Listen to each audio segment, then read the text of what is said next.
Assalamualaikum warahmatullahi wabarakatuh. Jumpa lagi bersama kami di sini di channel Fans Apologet. Sebelum kita lanjut menyaksikan video debat gurunda kita Bang Zuma, saya berharap kepada teman-teman agar kiranya dukung channel Fans Apologet dengan cara like dan subscribe ya. Oke, sobat, kita lanjut dan menyaksikan debat atau dialog lintas agama antara Bang Zuma dengan salah satu pendeta. Selamat menyaksikan. Anda mendatangi kuburan karena Anda menziarah kubur. Itu Anda mendatangi itu. Tapi apakah kemudian ketika Anda mendatangi kubur, Anda masuk ke dalam liang lahat untuk melihat mayat? Kan tidak. Ini penggambarannya seperti itu. Jadi ada titian yang kemudian dilewati oleh seluruh umat manusia, bukan hanya Kristen. Ingat ya, tidak seorang pun, artinya Muslim, Kristen, Hindu, Buddha, ateis, semua akan melewati di situ. Semuanya, nggak ada yang tersisa. Semuanya kita akan melewati dan membiarkan orang zalim menetap tinggal di dalam. Orang Islam tetap meluncur ke surga. Kenapa? Karena orang Yahudi, orang Nasrani, orang mukmin, siapapun di antara mereka yang bertakwa kepada Allah, mereka akan diberi keuntungan, tidak dirugikan. Nah, bagaimana bisa kemudian umat Islam itu tidak akan mendatangi neraka dalam perspektif pemahaman Kristen? Karena Allah menjanji di dalam Al-Quran surah Al-Mu'minun bahwa yang mewarisi surga Firdaus itu adalah umat Islam, orang-orang mukmin, orang yang bertakwa. Itu yang perlu saudara pahami. Tapi kalau Anda tidak percaya apa yang saya jelaskan, coba Anda baca di dalam Markus 9. Dikatakan di sana setiap manusia akan digarami dengan api neraka. Itu Betul yang abang katakan. Tapi begini bang, Iya. yang tertulis itu adalah hal bagi Tuhanmu kepastian. Iya. Ketetapan bagi Tuhanmu ini dalam arti ini untuk para umat Nabi Muhammad gitu saja. Kan Iya, dikatakan Tuhan itu Tuhanmu. memang menurut saudara Tuhan itu ada berapa Tuhan itu menurut saudara? Kan begini bang, Al-Quran kan diturunkan untuk pada Muhammad, kepada para umatnya untuk ya. manusia seluruhnya. Al-Quran itu diwahyukan untuk umat manusia seluruhnya, kecuali Anda tidak merasa manusia. Litubayyina linnas, untuk seluruh umat manusia. An-Nahl ayat 44. Gitu bang. Nah, Ya, sekarang saya terima itulah bang. Yang jadi permasalahannya para nabi sebelumnya itu tidak ada ajaran bahwa Tuhan iya, umatnya untuk tadi saya mau menjelaskan, tapi Anda tidak memberi ruang. Gini, Anda percaya di dalam kitab saudara diterangkan manusia diupah atas perbuatan masing-masing. Dia akan dihakimi dan diberi upah berdasarkan amal masing-masing, perbuatan masing-masing. Nah, kira-kira kalau itu Anda imani, amal Anda seimbang antara amal perbuatan baik dan amal perbuatan buruk, Anda diteruskan kemana nih kira-kira? Kan diupah tuh. Apa yang Anda rasakan kira-kira nanti? Amal kebaikan Anda dan amal keburukan Anda seimbang. Gini bang, di dalam ajaran Kan diupah nih. Kalau yang kami baca itu tidak ada ajaran Nabi bahwa mewajibkan bahwa untuk masuk mendatangi neraka. Dia ada ajaran para Nabi. Oke. Oke, saya tanya dulu kepada abang. Bukan para Nabi. Tunggu dulu. Sebenarnya kalau Anda paham penjelasan saya, Anda sudah ngerti di sini. Ketika kemudian di hari pembalasan kelak, apakah Anda meyakini manusia ini akan dibalas sesuai dengan perbuatan masing-masing? Percaya enggak? Bagaimana bang? Maaf putus bang. Apakah saudara saya percaya bahwa kita kelak akan diupah berdasarkan perbuatan masing-masing? Iya bang, ya bang. Oke. Nah, kalau perbuatan baik diupah di mana? Perbuatan baik surga. Kalau perbuatan buruk?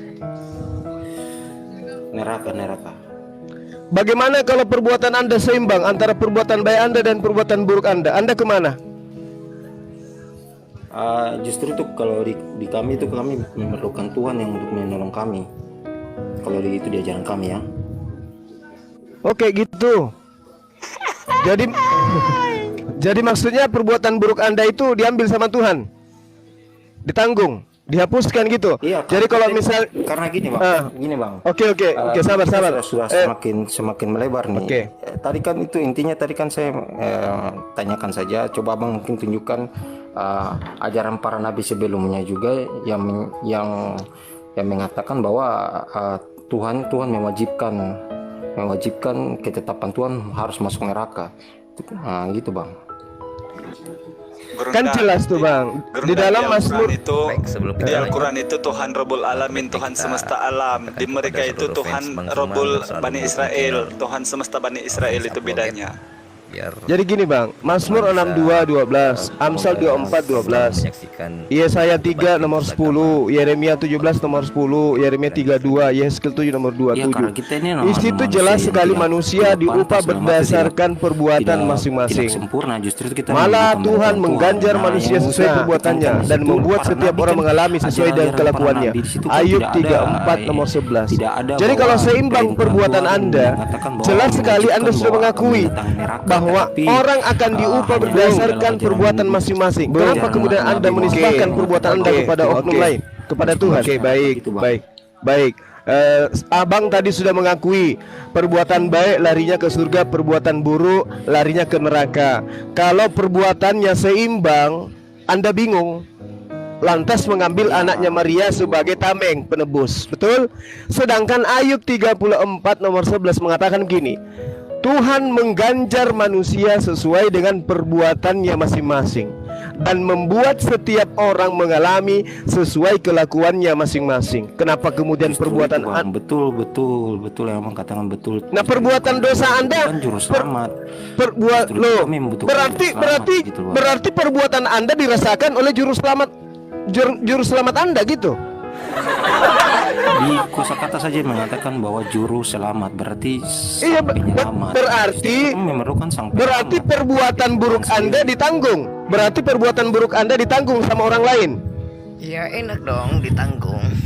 Ya bisa dikatakan seperti kayak gitu karena kita. Lalu bagaimana dengan pernyataan ini bahwa setiap manusia akan mengalami perbuatannya masing-masing? Yesus yang akan mengalami perbuatan Anda atau Anda sendiri menurut data ini? Justru itu tadi kan saya katakan bang, bahwa kami kan manusia tidak sempurna. Kami membutuhkan Tuhan untuk membuat kami sempurna. Kalau kita sesama manusia kan tidak mungkin saling saling menyelamatkan, tetapi hanya Tuhan yang bisa menyelamatkan. Oke, yang mati di atas tiang salib, yang mati di atas tiang salib ini siapa? Manusia atau Tuhan? Ya sekarang itu sudah masuk bang, manusia apa Tuhan? Tadi saya tanyakan sudah jelas itu abang. Ini jawabannya sudah sangat jelas. Sebelumnya. Ini jawabannya sudah sangat jelas. Anda aja yang sudah mempraktekkan 1 Korintus 4 nomor 10. Setiap manusia diupah dengan perbuatannya masing-masing. Perbuatan jahatnya dia dihapuskan di mana? Diupah di mana?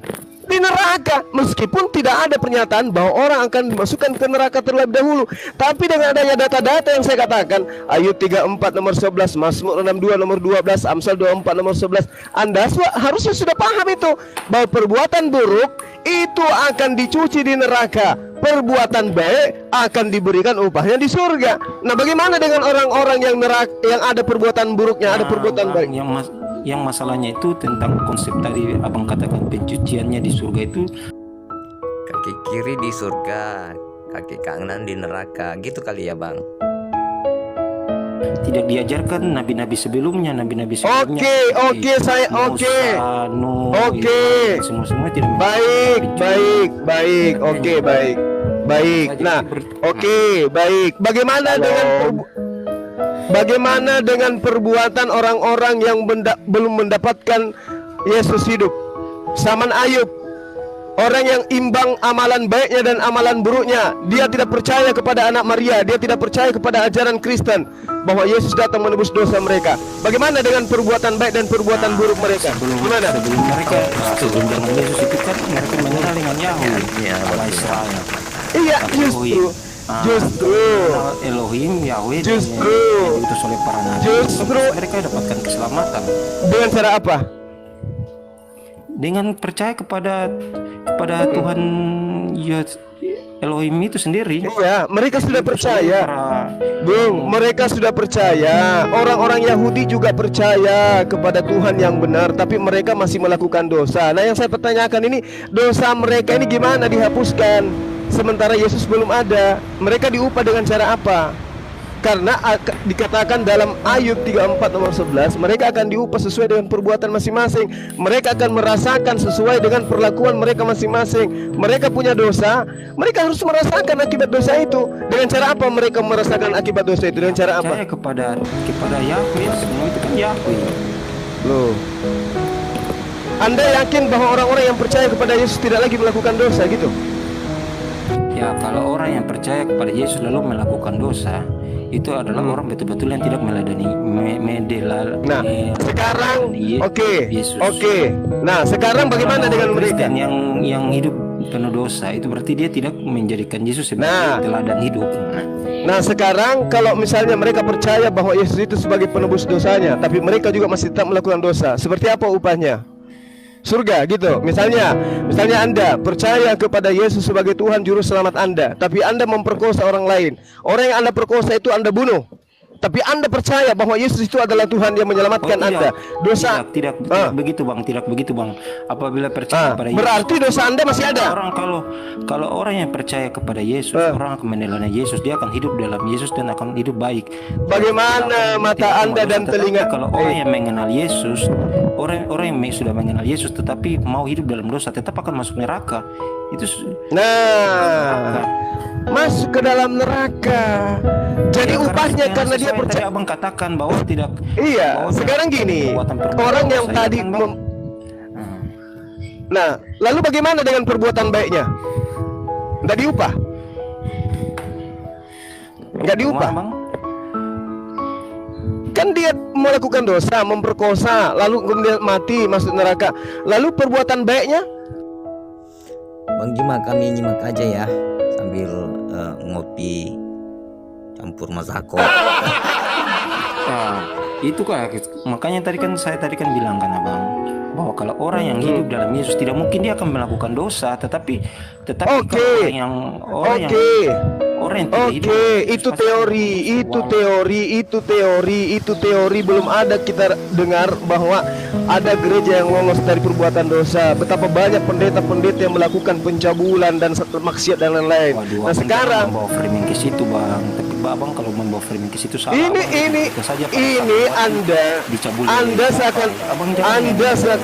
Anda seakan-akan Kristen itu orang suci, ya kan? Padahal orang suci. Tadi saya sudah katakan, saya tidak bilang saya orang suci. Saya sudah Anda sudah mempraktekkan 1 Korintus 4 nomor 10 Bang. Begini, dengarkan saya. Bagaimana dengan orang yang menyembah Yesus tapi juga melakukan dosa? Kemana dia pergi? Nah, tadi saya kan sudah katakan, apabila orang yang mengenal Yesus, dia harus hidup. Astagfirullahaladzim. Dia tidak boleh melakukan dosa. Nah, sekarang kalau dia melakukan dosa, ini sedang dia melakukan dosa, kemana dia pergi? Ini pertanyaan saya kok jadi dibulat-bulat, diputar-putar gitu loh. Ya Bang, kalau cuma dosa yang cuma dosa yang ini mulai kan? Mulai. Enggak, saya enggak mulai. Cuma Abang ya minta ampun. Minta ampun. Bagaimana kalau Anda sudah mengatakan minta ampun, ternyata dosa Yesus itu, dosa manusia itu bisa dihapuskan dengan cara minta ampun kan? Betul? Ya. Bisa nggak dihapuskan dengan cara minta ampun? Ya bisa, kenapa tidak bisa? Nah bisa. Terus untuk apa Yesus mati di atas kayu salib kalau ternyata orang bisa menghapuskan dosa dengan cara minta ampun?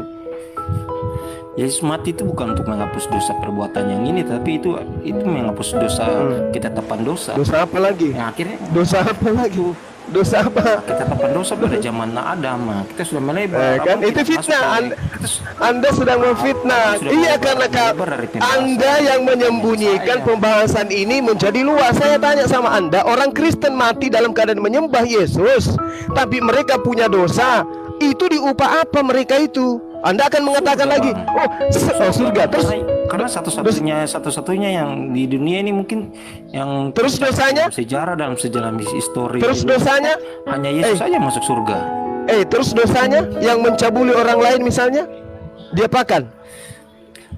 Itu kan framing abang salah. Kalau La orang haula Yesus wala tidak boleh quwata mencabuli. illa billah.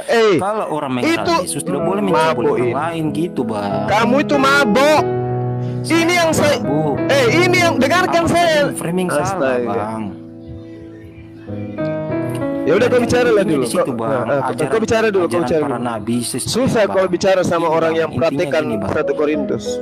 Ajaran para nabi sebelumnya Habis minum tidak dua ada kali.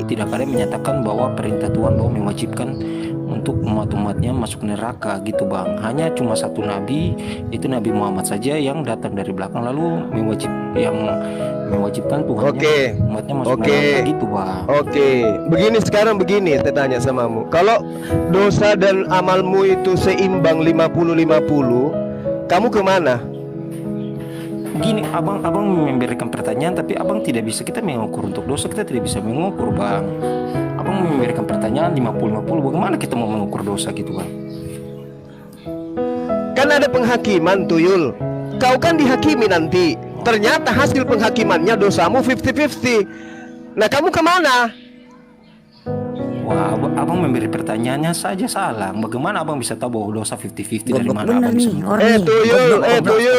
Tuyul, kampret. Ayub 34 nomor 11. Iya memang begini kalau menghadapi orang bahlul. Kalau orang bahlul memang digituin. Ayub 34. Ayub 34 nomor 11. Manusia diupah berdasarkan perbuatan masing-masing. Kamu nggak ngerti juga di situ? Iya betul, tapi masalahnya abang bagaimana? Bahwa ajaran para nabi sebelumnya itu tidak mewajibkan manusia masuk neraka, tetapi hanya ajaran mewajibkan masuk neraka itu aja bang. Kalau manusia itu imbang dosanya antara amal perbuatan dan amal buruknya, amal perbuatan baik dan amal buruknya, gimana caranya dibalaskan menurut saudara? Berdasarkan Ayub 34 nomor 11. Jangan oke aja kau. Iya bang, makanya saya mau tanggapi nih bang. Bagaimana abang bisa mengukur dengan bagaimana abang bisa? Ini bukan diukur lagi, Tuyul bukan diukur.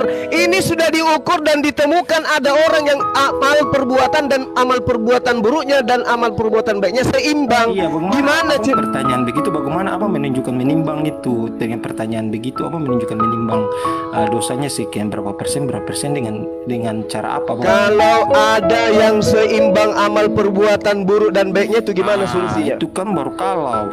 Nah itu kan bahasanya baru kalau. Yang tadi yang jelas. Wah geram aku juga jadinya dibuat ini manusia nih. Pengen gigit telinga aku nih. Itu bawah yang saya tanya itu ajaran nabi-nabi sebelumnya tidak ada mewajibkan Tuhan untuk mewajibkan umat masuk neraka. Cuma ajaran Nabi Muhammad saja, nabi terakhir yang mewajibkan umatnya masuk neraka. Gitu aja bang pertanyaannya. Ya udah. Kamu menang, kau menang, saya kalah. Ya sudah beta, nggak ada yang menang, nggak ada yang kalah, saya hormati bang. Itu lalu yang abang yang kedua itu bang, saya hormati bang, itu ya mungkin kita salah. Kamu tidak paham dengan penjelasan tadi, Bang. Iya udah oke sudah sudah. Orang bahlul ini orang paling sudah paham apa belum? Orang paling goblok sedunia. Yang jelas kan gitu bang. Kamu goblok, kamu bodoh, kamu bahlul. Ya abang aja nggak bisa membuktikan dengan lalu menghujat saya kembali. Saya tidak menghujat. Ya. Karena sudah dijelaskan sama Bang Zuma Rafaiz ya. Artinya mendatangi itu gini. Islam ini punya titian siratal mustaqim. Itu titian untuk ke surga. Di bawahnya itu neraka yang dijelaskan sama Bang Zuma. Jadi kalau manusia bang, di dalam Al-Quran, kalau bang, saya hargai. Diam dulu dong, gantian dong. Saya belum Saya ngomongkan dari tadi kan, gantian dong. Oke. Tahan Roh Kudusnya di Hosea 9 nomor 7, orang yang penuh roh adalah orang gila. Jadi tahan Roh Kudusnya. Jadi gini, ketika manusia dikatakan oleh Allah, tidak seorang pun di antara kamu kalau tidak mendatangi gitu, bukan artinya meninggali atau mendiami, bukan. Bang, itu udah Al-Hidayah itu sudah selesai, itu udah tamat tadi dijelaskan. Udah dia aja ini yang tidak ada perangkat otak di kepalanya untuk bukan bang, masalahnya bukan masalah nggak ada perangkat atau itu, tapi tidak bisa membuktikan bahwa nabi-nabi sebelumnya itu ini Nabi Ayub, Nabi Daud sudah menjelaskan Tuhan akan mengganjar manusia sesuai dengan perbuatannya dan membuat setiap Iya, orang betul, mengalami sesuai sesuai dengan perbuatan. kelakuannya. Nah, kalau perbuatannya ada perbuatan Ya, betul, Bang. yang harus Tetapi begini, kau diam dulu. Kalau perbuatannya ada yang harus diupah dengan neraka, dia kemana?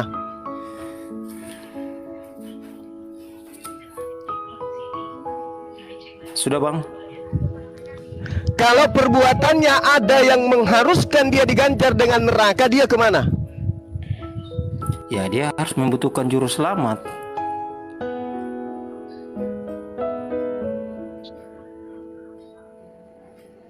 Nah, itu kan karena apa? Berarti nabi-nabi sebelumnya yang selalu diklaim oleh saudara-saudara, Musa, apalagi itu Abraham dan yang lain-lain, tidak ada Tuhannya memerintahkan bahwa umatnya diwajibkan untuk masuk neraka. Mungkin hanya Nabi Muhammad saja yang ajarannya sendiri yang beda dari nabi-nabi lain yang mewajibkan umatnya masuk neraka. Ya kan, itu aja, Bang. Aduh, Bang Zuma kena repot lagi nih. Oke, berarti saya lanjut ya, Bang ini ya. Jadi gini, tadi dijelaskan sama Bang Zuma. Aku dulu sebentar. Bro, kalau neraka itu ada isinya nggak buat orang Kristen, bro? Ya, bro. Bagaimana, bro? Di neraka itu ada orang Kristen nggak masuk neraka? Wah, apa ya, kita kan semua belum sampai ke Jawab sana. aja, ada atau tidak? Ya, saya kan belum sampai ke sana juga. Menurut Anda. Saya tidak bisa mengatakan menurut saya karena saya belum sampai ke sana, Bang. Kalau di surga ada Kristen nggak masuk surga? Saya juga belum bisa menjawab karena kita Ya udah, sama-sama kamu turun. Diturunkan aja nih, Bang Andi. Biarin dulu saya main Bang Zul. saya dulu. Pertanyaan kedua dulu, Bang. Belum dijawab pertanyaan kedua. Orang nggak ada Bang. ilmu, nggak ada ilmu. Kita udah selesaikan pertanyaan kedua. Oke, baik. Bro, apakah ada orang Kristen yang berdosa, bro? Oh, pasti. Oke, baik. Kalau orang berdosa itu bisa masuk surga nggak? Orang Dia lagi make ini, Bang Andi. Sambil make dia ini. Iya. Biarin dulu, Bang. Aduh, jangan framing begitu. Sambil make. Biar direport Dengerin dulu, lagi, dengerin Bang. dulu. Ada Dia nggak make orang dia. ada nggak orang Kristen yang berdosa, bro? Hah? Semuanya masuk neraka orang Kristen itu. Bro, ada nggak orang Kristen masuk surga? Coba Bang tunjukkan berdosa? ada ayat Alkitab semua orang Kristen wajib masuk Dengerin neraka. ini sederhana, Di loh. Al-Quran. Sederhana. Bang Suma. Sederhana, ada nggak orang Kristen yang berdosa? Boleh. Matius 7 nomor 21 sampai 23. Semua Kristen masuk neraka. Bang jangan framing gitu, Bang. Udah, kita lewat itu aja dulu lah. Tadi udah selesai. Yang penting saya udah tahu. Bencong. Saya Siapa udah- yang saya udah tahu framing? jawabannya. Saya udah tahu jawabannya. Bencong. Mana? Tuhannya beda Coba ya. mana jaminan? Coba mana jaminan Yesus untuk orang Kristen penyembahnya masuk surga mana? Ada dalilnya? Ada banyak. Mana dalilnya? Satu aja. Satu Satu aja. aja. Udah lebih paham lagi. Ya udah hafal kan. Bahlul. Kamu nggak ngerti Bible, bro? Bagaimana diskusi kau? Hah? Bagaimana? Kamu nggak ngerti Nggak ngerti Bible, apa, tapi Bang? kamu mau diskusi. Abang saja nggak ngerti Al-Quran. Markus 9 Markus 9 nomor 49. Semua orang Kristen. Semua orang Kristen masuk neraka. Markus 9:49. Coba kamu baca. Jangan. Markus 9:49. Semua orang Kristen masuk neraka. Dengan surat. Bahlul. Satu, Markus 9:49. Markus 9:49. Semua orang Kristen masuk neraka. Aduh, jangan framing, nggak ada. Diturunkan ini, Bang. Diturunkan. Diturunkan. Orang ini enggak lihat. Iya. Turunkan Iya, aja, iya. Bang. biar saya Kami nggak tahu bisa bahwa menghadapi Bunda orang bodoh. nggak mampu menjawab. Kami nggak sanggup menghadapi orang bodoh. Orang goblok kami nggak sanggup hadapi. Angkat tangan saya. Ya, Saya sabar. paling nggak bisa hadapi orang goblok seperti yang tadi. Sabar, dia memang ini. Mending saya dialog sama monyet daripada orang tapi goblok kayak dia. Jelas-jelas diterangkan di dalam kitabnya loh. Bahkan dia akui tadi bahwasanya manusia diupah berdasarkan perbuatan masing-masing. Ayub 34 nomor 11, Mazmur 62 nomor 12, Amsal 24 nomor 12, Yesaya 3 nomor 10, 11, Yeremia 17 nomor 10. Manusia diupah dengan perbuatan masing-masing. Upah kebaikan surga, upah keburukan neraka. Kalau seimbang antara kebaikan dan keburukan, dia kemana? Ke surga dulu atau ke neraka dulu? Al-Quran berikan solusi neraka dulu. Habis mereka disiksa baru dimasukkan ke dalam surga. Itu baru dikatakan adil. Itu baru dikatakan ajaran kasih. Nah kalau Kristen ini tidak, sekali neraka, neraka selamanya. Loh, bagaimana dengan perbuatan baiknya seseorang? Dia punya dosa, membunuh, memperkosa, tapi di samping itu dia juga punya amal kebaikan. Apakah tidak diupah? Kebaikan itu pasti diupah. Itulah makanya para nabi mengajarkan Ayub 34:11 yang tadi yang saya katakan. Tapi dasar bahlul, otak nggak ada, tertutupi lemak babi, ya kayak gini dialognya. Hadapi saya pakai ilmu. Hadirkan orang Kristen yang bisa hadapi saya tapi dengan ilmu, bukan dengan dongok, goblok dan bahlul kayak tadi. Ada